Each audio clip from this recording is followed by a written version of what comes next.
Ma sœur m'a craché au visage avant même que je réalise qu'elle venait de hurler. Toute la table du dîner s'est figée. Le verre de vin de ma mère est resté suspendu en l'air. Ma nièce affichait un sourire narquois de petite prodige. Couronné, tandis que mon fils a tressailli comme s'il avait lui-même reçu la gifle. C'est alors que ma mère a pris la parole d'une voix si glaciale et tranchante qu'elle aurait pu briser de l'os. Donne les économies prévues pour les études de ton fils à la fille de ta sœur, c'est un génie. Elle va intégrer HEC. Ton garçon est quelqu'un de médiocre, Amandine, ne sois pas égoïste.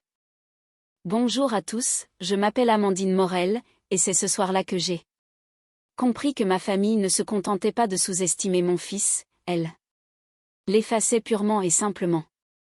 Mon garçon, Léo, se tenait sur le pas de la porte en serrant son sac à dos, celui qu'il s'était acheté après des mois à tondre les pelouses du voisinage et à faire des petits boulots de jardinage. Ses yeux étaient vitreux, me suppliant de ne pas les laisser le rabaisser davantage. Ma sœur s'est penchée en avant, d'un air suffisant et victorieux. Allez, Amandine, ne gaspille pas d'argent pour un gamin qui n'ira pas loin. Ma mère a acquiescé, ta nièce est promise aux grandes écoles. Léo s'en sortira bien, un petit BTS en alternance, c'est très bien pour les jeunes comme lui. Les jeunes comme lui. Ma mâchoire s'est contractée. Lentement, délibérément, j'ai essuyé ma joue. Le silence s'est épaissi dans la pièce. Ma sœur attendait que je m'écrase, que j'obéisse, que je tende l'argent comme la déception de service que j'avais toujours été pour eux. Au lieu de cela, je les ai regardés droit dans les yeux. Et j'ai dit doucement, vous venez de commettre la plus grande erreur de votre vie. Ce qui a suivi, aucun d'entre eux n'y était préparé. Je n'ai pas dormi. Cette nuit-là, pas à cause de l'insulte, car j'étais habituée à la hiérarchie de valeurs de ma famille, mais à cause du regard de Léo, cette douleur sourde et contenue, celle qui s'installe profondément et apprend à un enfant exactement quelle place il occupe dans le monde. Ma sœur, Clara, avait toujours été là. Star. Des notes parfaites, un mariage parfait, une fille parfaite, du moins. C'est ce que la famille martelait. Pendant ce temps, j'étais la personne fiable, celle qui cumulait 2 emplois, qui apportait les tartes de la boulangerie pour les fêtes et qui ne faisait jamais de vagues. Ils aimaient l'ambition de Clara, mais comptaient sur ma docilité. Léo avait été ignoré depuis sa naissance. Pour ses 10 ans, ma mère lui avait carrément dit: n'attends pas grand-chose de la vie, tu n'es pas comme ta cousine. J'avais vu son visage se décomposer, la première fissure. Après l'incident du crachat, je l'ai emmené dans la voiture. Il est resté assis, rigide, fixant la fenêtre. Maman, est-ce que je suis vraiment médiocre? C'est pour ça qu'il me déteste.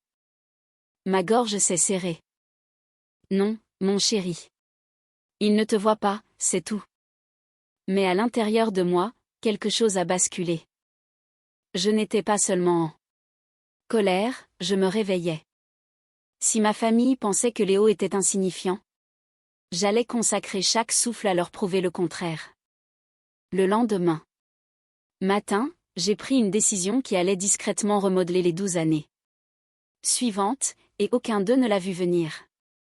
Léo, lui ai-je dit doucement, nous allons construire quelque chose qu'ils ne pourront jamais te prendre. Ses yeux se sont levés, une première étincelle farouche y brillait. Léo a changé après. Cette nuit-là, pas de la manière brisée que ma famille attendait, mais d'une façon calme et déterminée qui me disait qu'il stockait chaque insulte comme du carburant. Il se réveillait plus tôt, étudiait plus dur, posait des questions qu'il n'avait jamais osé poser, mais il portait aussi une ombre, le souvenir d'avoir été traité de médiocre par des gens qui n'avaient jamais pris la peine de le connaître. À l'école, ses professeurs ont commencé à remarquer ses capacités. Il est vif, m'a dit l'un d'eux, il voit des schémas que les autres enfants ne perçoivent pas. J'ai souri poliment, mais intérieurement, je sentais une petite flamme obstinée grandir. Pendant ce temps, Clara s'assurait que toute la famille entende sa version de l'histoire. Amandine fait encore des siennes. Elle refuse de soutenir le vrai talent. Elle préfère gaspiller de l'argent pour ce garçon qui s'en sort à peine. Ma mère répétait cela comme une parole d'évangile. Elle a raison, Amandine.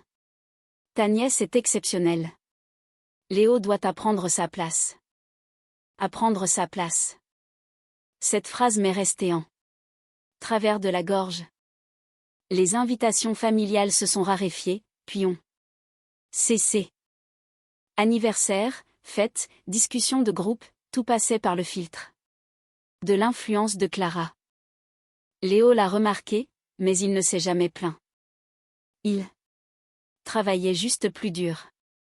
La nuit, je l'entendais s'entraîner à faire des présentations, réécrire des notes, murmurer ses objectifs comme si le fait de les déclarer à l'obscurité allait les rendre réels. Un soir, il m'a dit: Maman, un jour ils sauront exactement qui je suis. Je l'ai cru. Ce que j'ignorais, c'était la manière spectaculaire dont ce jour allait arriver. Le point de rupture a eu lieu lors des 70 ans de ma mère, le dernier événement familial auquel Léo et moi avons assisté. Nous sommes arrivés avec un cadeau simple, une photo encadrée de Léo remportant un prix régional d'innovation technologique. Il avait travaillé pendant des mois sur un projet de robotique qui avait fini premier sur près de 200 étudiants. Il était fier. Il voulait que, juste pour cette fois, il soit fier de lui aussi. Mais au moment où nous sommes entrés, la fille de Clara, Léa, s'est levée dans un sweat à capuche brillant de HEC et a annoncé bruyamment: J'ai été admise en avance. Avec une bourse d'excellence complète. Maman a dit que grand-mère voudrait que ce soit moi qui lui annonce la première. La salle a explosé de joie. Le champagne a sauté. Les gens pleuraient. Léo et moi nous tenions dans l'embrasure de la porte, totalement invisible. Ma mère nous a vus et a forcé un sourire crispé: Oh, vous êtes venus. Bon, pose le cadeau sur la table. D'appoint. On célèbre de vraies réussites ce soir. De vraies réussites. La main de Léo s'est crispée sur le cadre. Clara s'est approchée d'un pas altier. Les yeux brillants de supériorité: Qu'est-ce que tu as apporté? Encore un trophée de participation? Elle a ri. Sa fille a ri. D'autres ont suivi. Incertain mais désireux de rester du côté de Clara. Quand Léo a posé le cadre sur la table, quelqu'un l'a bousculé par mégarde. Il est tombé, s'écrasant sur le carrelage. Personne ne s'est excusé. Mon fils s'est agenouillé en silence pour ramasser le verre brisé. Et à ce moment-là, quelque chose en lui s'est cristallisé, pas de l'amertume, mais une résolution pure.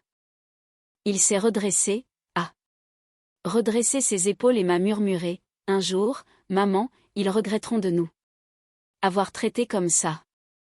Je n'avais aucune idée d'à quel point il avait raison. Après cette humiliation à l'anniversaire, Léo est devenu silencieux, non pas vaincu, mais aiguisé. Il a cessé de chercher leur approbation. Au lieu de cela, il a redirigé chaque once de son énergie pour bâtir un avenir qu'il ne pourrait jamais toucher, jamais rabaisser, jamais s'approprier. Il est devenu obsédé par l'apprentissage, pas par force, mais par passion dévorante.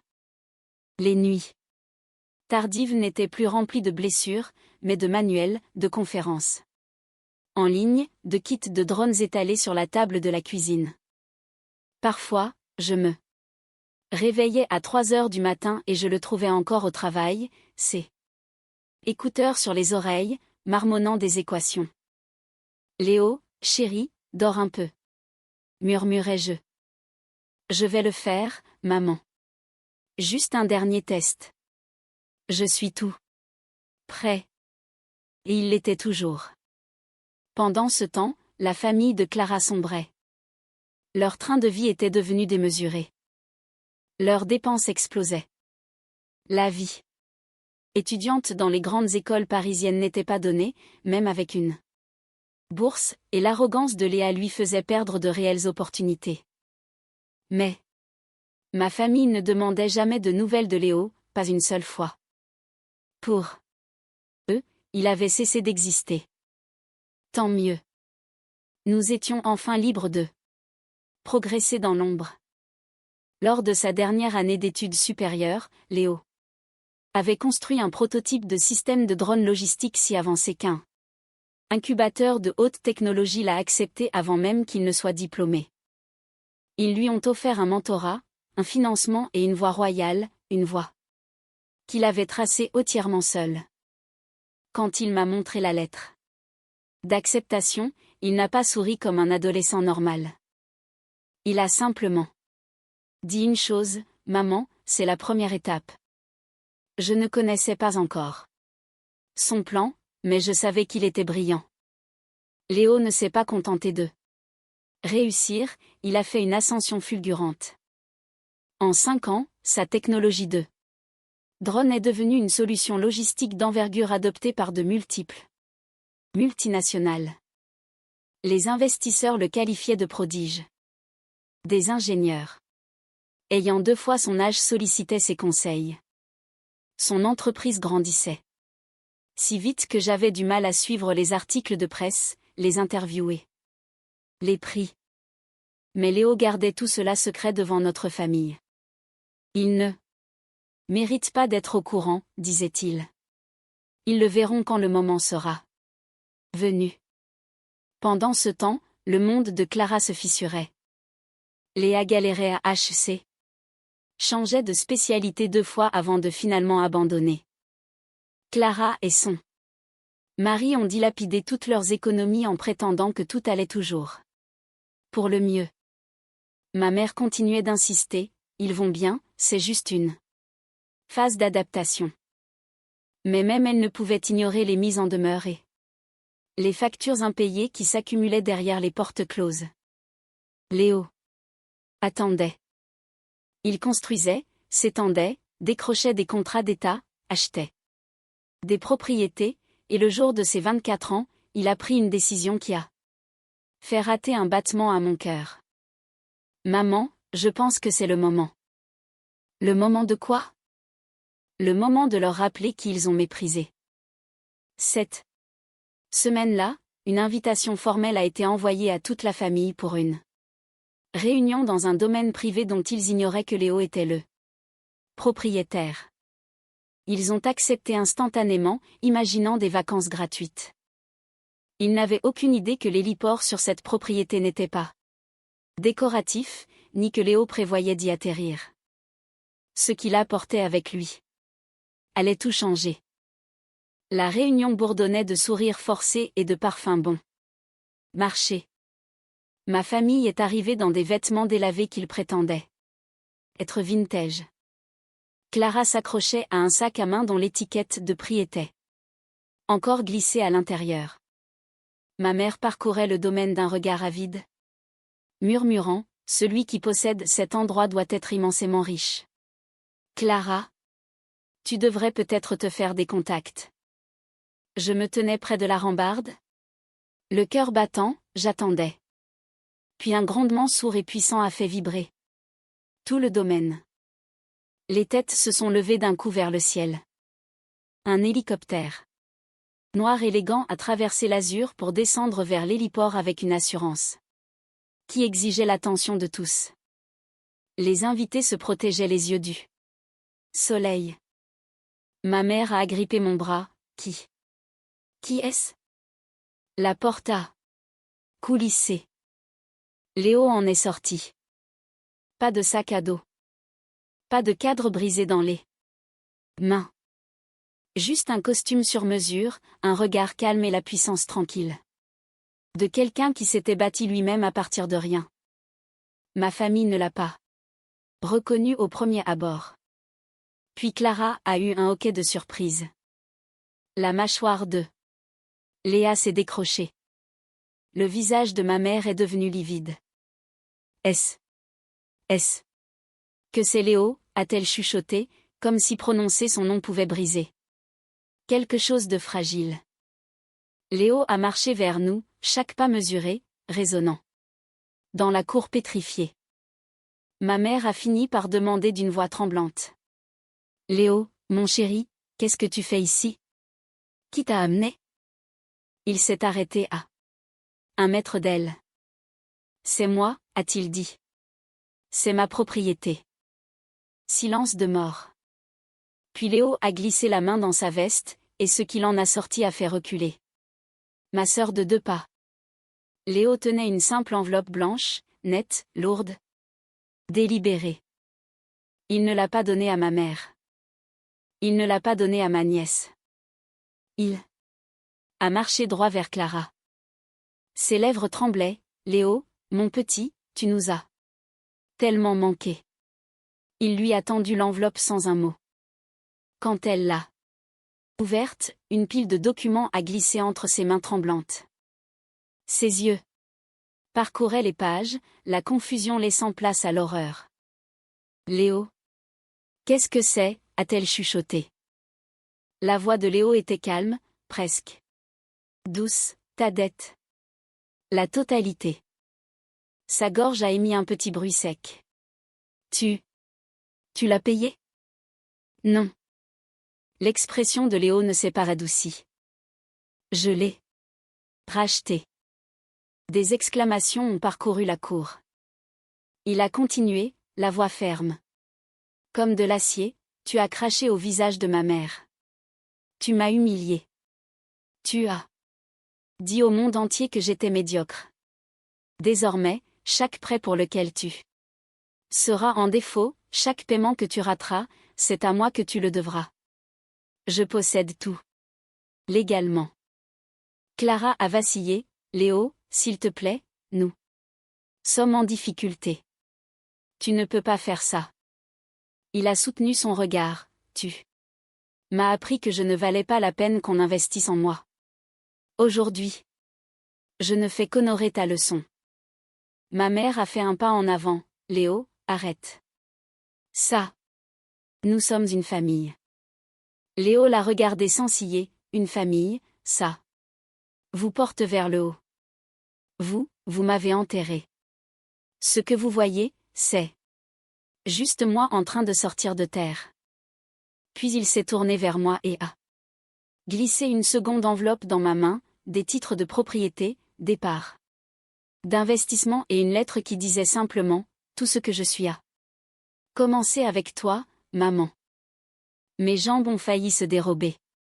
Derrière nous, Clara s'est finalement effondrée sur une chaise, sanglotant sur cette dette dont elle se moquait autrefois chez les autres. Léo a balayé du regard les visages. Stupéfait, a expiré un grand coup et a dit doucement « Maintenant, nous en avons fini.